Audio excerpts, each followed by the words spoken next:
სამყაროს შემოქმედი, როცა სამყაროს ქმნის არაფრისგან. იქ გათვალისწინებული ხარ, იქ უკვე გიცნობს. მერე როდესაც ადამიანს ქმნის, იქაც გიცნობს და ადამიანში შენ გჭრეთს. და როდესაც ადამიანად მოდის და კვდება, იქაც გცნობს, იქაც გხედავს, გამოწვეულობით იცვის შენი შინაგანი სამყარო, შენი ცოდვები და ყველაფერს გპატიებს, ჯერ შენ დაბადებულიც არ იყავი და ყველაფერს გპატიებს და შენს გამო კვდება.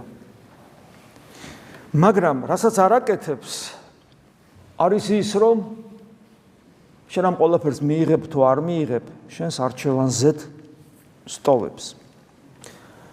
ამიტომ მოგცა რწმენა და ამ რწმენასთან ერთად ყველაფერის რაც ითქვა